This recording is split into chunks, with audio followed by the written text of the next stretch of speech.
मैं समय नहीं हूं, क्योंकि मैं तो किसी के लिए ठहरता ही नहीं। पर आज मैं किसी शिष्य की भांति हाथ जोड़े रणभूमि कुरुक्षेत्र के बीच में खड़ा हुआ नारायण की बातें सुन रहा हूं। नारायण मेरे और कुंती पुत्र अर्जुन के बीच में है।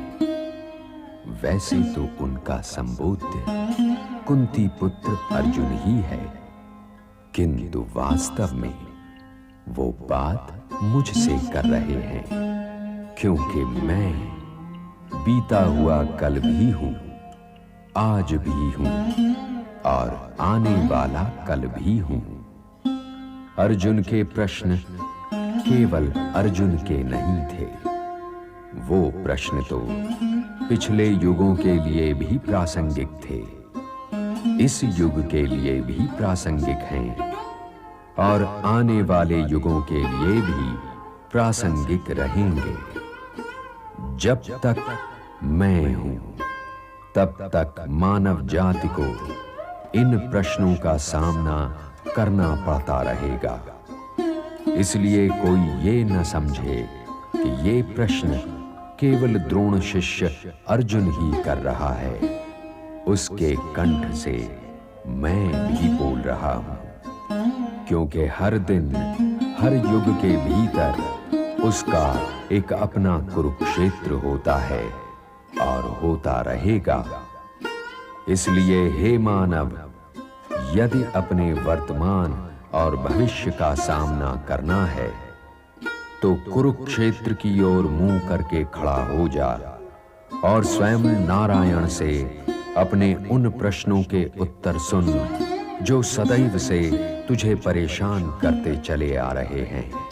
धृतराष्ट्रोवाच धर्मक्षेत्रे कुरुक्षेत्रे संवेता युयुत्स्वा माम का पांडवाश्च किम कुर्वत संजय।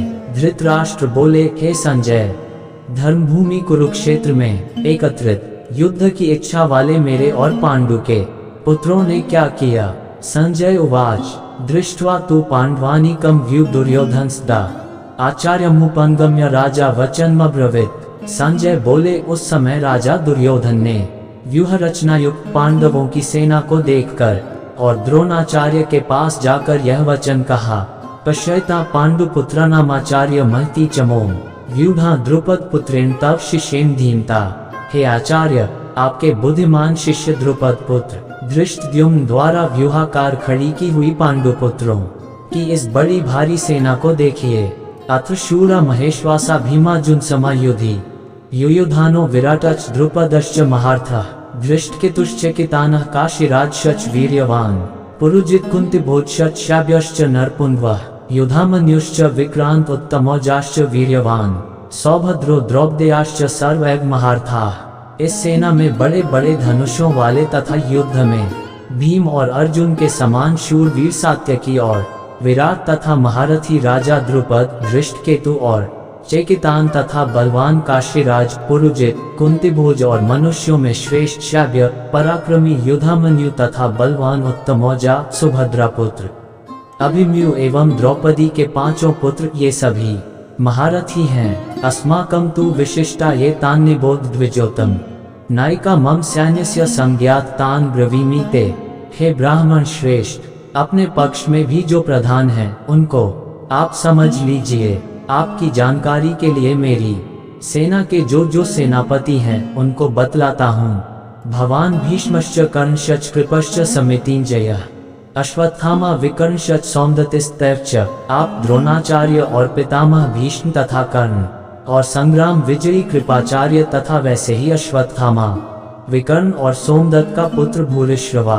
अन्ये च बहवः शूरा मदर्थे त्यक्त जीविताः नाना शस्त्र प्रहरणाः सवे युद्ध विशारदाः। और भी मेरे लिए जीवन की आशा त्याग देने वाले बहुत से शूरवीर अनेक प्रकार के शस्त्रास्त्रों से सुसज्जित और सबके सब युद्ध में चतुर हैं। अपर्याप्तम तदस्माकं बलम भीष्माभिरक्षितम पर्याप्तम त्विद्मे तेषां बलम भीमाभिरक्षितम। भीष्म पितामह द्वारा रक्षित हमारी वह सेना सब प्रकार से अजेय है और भीम द्वारा रक्षित इन लोगों की यह सेना जीतने में सुगम है। अयनेषु च सर्वेषु यथाभागम वस्थिताः भीष्मेवाभिरक्षन्तु भवन्तः सर्वे भी। इसलिए सब मोर्चों पर अपनी अपनी जगह स्थित रहते हुए आप लोग सभी ने संदेह भीष्म पितामह की ही सब ओर से रक्षा करें। तस्य संजनयन हर्ष कुरु वृद्ध पितामह सिंहनादम विनद्योचे शंख दधमो प्रतापवान। कौरवों में वृद्ध बड़े प्रतापी पितामह भीष्म ने उस दुर्योधन के हृदय में हर्ष उत्पन्न करते हुए उच्च स्वर से सिंह की दहाड़ के समान गरज कर शंख बजाया। ततः शंखाश्च भैर्यश्च पन्वान् गोमुखाः सहस्वाभ्यहन्यन्त स शब्दस्तुमुलोऽभवत्। इसके पश्चात शंख और नगारे तथा ढोल मृदंग और नरसिंगे आदि बाजे एक साथ ही बज उठे। उनका वह शब्द बड़ा भयंकर हुआ। ततः श्वेतर्हय युक्त महती स्यंग ने स्थित माधव पांडवश्च दिव्यो शंखो प्रदधमतु। इस पक्ष के अनंतर सफेद घोड़ों से युक्त उत्तम रथ में बैठे हुए श्री कृष्ण महाराज और अर्जुन ने भी अलौकिक शंख बजाए। पांचजन्यम ऋषिकेशो देवदत्तम धनंजय पौंड्रम दधमो महाशंख भीमकर्मा वृकोदर। श्री कृष्ण महाराज ने पांचजन्य नामक, अर्जुन ने देवदत्त नामक और भयानक कर्म वाले भीमसेन ने पौंड्र नामक महाशंख बजाया। अनंत विजय राजा कुंती पुत्रो युधिष्ठिर नकुल सहदेवश्च सुघोषमणि पुष्पको। कुंती पुत्र राजा युधिष्ठिर ने अनंत विजय नामक और नकुल तथा सहदेव ने सुघोष और मणिपुष्पक नामक शंख बजाए। काश्यश्च परमेश्वास शिखंडी च महार्थः धृष्टद्युम्नो विराटः सात्यकिश्च पराजितः द्रुपदो द्रौपदेयाश्च सर्वशः पृथिवीप्ते सौभद्रश्च महाबाहु शंखांदधमुः पृथक पृथक। श्रेष्ठ धनुष वाले काशीराज और महारथी शिखंडी एवं धृष्टद्युम्न तथा राजा विराट और अजेय सात्यकी, राजा द्रुपद एवं द्रौपदी के पांचों पुत्र और बड़ी भुजा वाले सुभद्रा पुत्र अभिमन्यु, इन सभी ने हे राजन सब ओर से अलग अलग शंख बजाए। सघोषो धार्तराष्ट्राणा हृदयानि व्यदारयत् नभज पृथ्वी चैव तुमुलो व्यनुनादयन्। और उस भयानक शब्द ने आकाश और पृथ्वी को भी गुंजाते हुए धार्तराष्ट्रों के अर्थात आपके पक्ष वालों के हृदय विदीर्ण कर दिए। अथ व्यवस्थितान् दृष्ट्वा धार्तराष्ट्रान् कपिध्वजः प्रवृत्ते शस्त्र संपाते धनुरुद्यम्य पांडवः ऋषिकेशं तदा वाक्यमिदमाह महीते।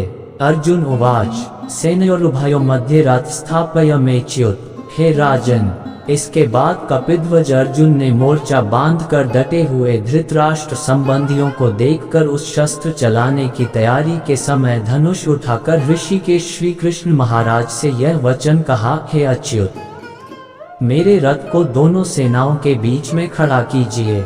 यावदेतान् निरीक्ष्य योद्धुकामानवस्थितान् कैर्मया सह योद्धव्यमस्मिन् रणसमुद्य में। और जब तक कि मैं युद्ध क्षेत्र में डटे हुए युद्ध के अभिलाषी इन विपक्षी योद्धाओं को भली प्रकार देख लूं कि इस युद्ध रूप व्यापार में मुझे किन किन के साथ युद्ध करना योग्य है, तब तक उसे खड़ा रखिए।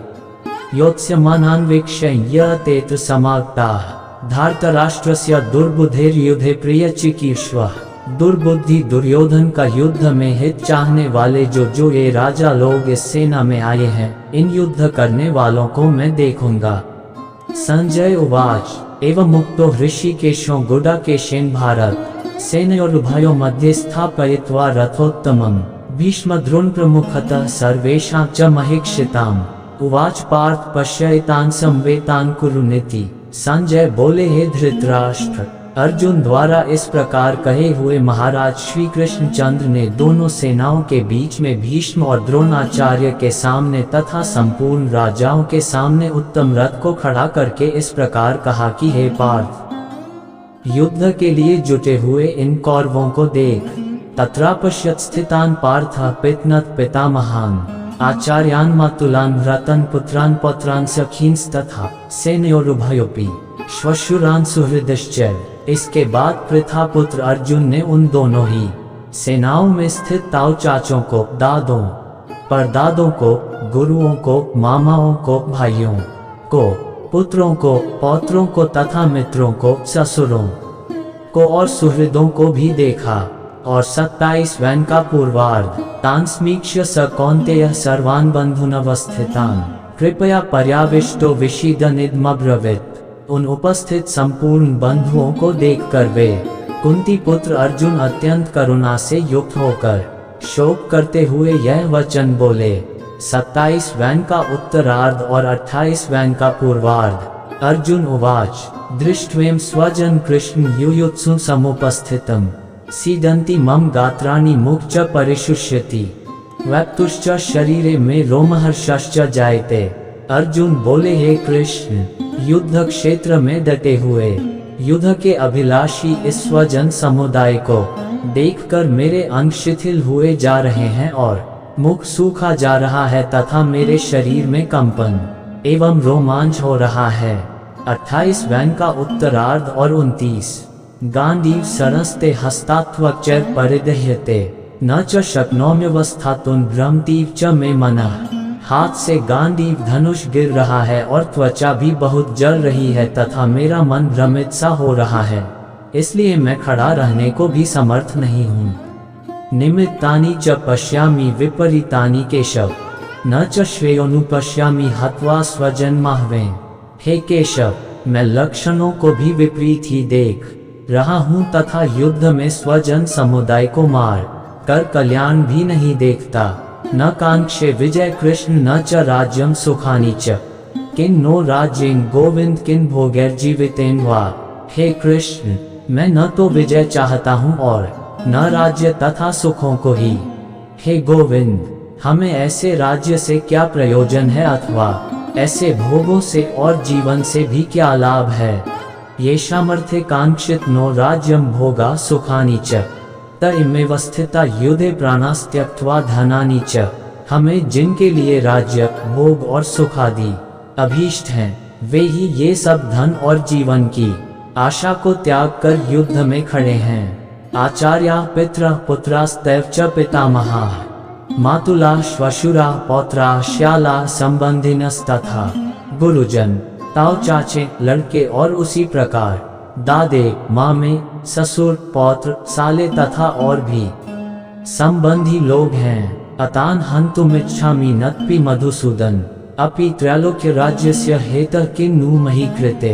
हे मधुसूदन, मुझे मारने पर भी अथवा तीनों लोगों के राज्य के लिए भी मैं इन सब को मारना नहीं चाहता, फिर पृथ्वी के लिए तो कहना ही क्या है।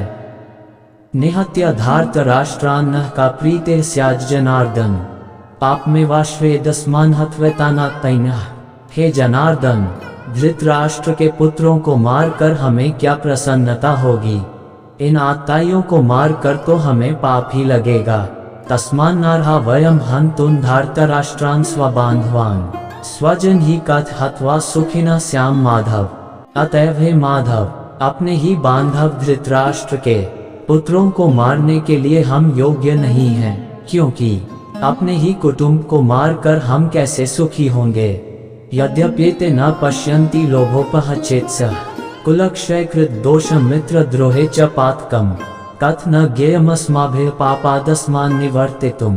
कुलक्षयकृत दोष प्रपश्यद्भिर्जनार्दन। यद्यपि लोभ से भ्रष्टचित हुए ये लोग कुल के नाश से उत्पन्न दोष को और मित्रों से विरोध करने में पाप को नहीं देखते, तो भी हे जनार्दन, कुल के नाश से उत्पन्न दोष को जानने वाले हम लोगों को इस पाप से हटने के लिए क्यों नहीं विचार करना चाहिए।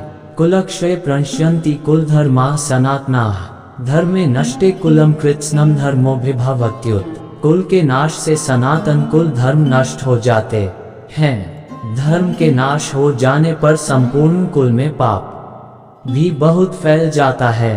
अधर्माभिभवात् कृष्ण प्रदुष्यन्ति कुलस्त्रियः स्त्रीषु दुष्टासु वार्ष्णेय जायते वर्णस्नर। हे कृष्ण, पाप के अधिक बढ़ जाने से कुल की स्त्रियां अत्यंत दूषित हो जाती हैं और हे वार्ष्णेय, स्त्रियों के दूषित हो जाने पर वर्ण संकर उत्पन्न होता। संग करो नरकाय कुलज्ञाना कुलस्य च पतन्ति पितरो हेषा लोप्त पिंडोत्क्रिया। वर्ण संकर कुल घातियों को और कुल को नरक में ले जाने के लिए ही होता है। लुप्त हुई पिंड और जल की क्रिया वाले अर्थात श्राद्ध और तर्पण से वंचित इनके पितर लोग भी अधोगति को प्राप्त होते हैं। दोषरतः कुलघ्नाना वर्णसंकरकारकैः उत्साद्यन्ते जाति धर्मा कुल धर्माश्च शाश्वताः। इन वर्ण संकर कारक दोषों से कुलघातियों के सनातन कुल धर्म और जाति धर्म नष्ट हो जाते हैं।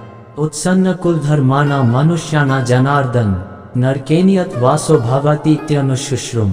हे जनार्दन, जिनका कुल धर्म नष्ट हो गया है ऐसे मनुष्यों का अनिश्चित कालत का नरक में वास होता है, ऐसा हम सुनते आए हैं। अहो बत महत्पापन कर्तुन व्यवसिता वयम यद्राज्य सुखलोभेन हन्तुन स्वजन्मुद्यता। हा शोक, हम लोग बुद्धिमान होकर भी महान पाप करने को तैयार हो गए हैं, जो राज्य और सुख के लोभ से स्वजनों को मारने के लिए उद्यत हो गए हैं। यदि माम प्रतिकारम शस्त्रम शस्त्रपाण्यः धार्तराष्ट्रारण्ये हन्युस्तन में क्षेमतर भवेत्। यदि मुझ शस्त्र रहित एवं सामना न करने वाले को शस्त्र हाथ में लिए हुए धृतराष्ट्र के पुत्र रण में मार डालें तो वह मरना भी मेरे लिए अधिक कल्याणकारक होगा। संजय उवाच एवं उक्त्वार्जुनः संख्ये रथोपस्थ उपाविशत् विसृज्य साश्वचापन शोक संविघ्न मानसः। संजय बोले, रणभूमि में शोक से उद्विग्न मान वाले अर्जुन इस प्रकार कहकर बाण सहित धनुष को त्याग कर रथ के पिछले भाग में बैठ गए। ओम तत्सदिति श्रीमद्भगवद गीता उपनिषत्सु ब्रह्म विद्यायां योग शास्त्रे श्री कृष्णार्जुन संवादे अर्जुन विषाद योगो नाम प्रथमोऽध्यायः।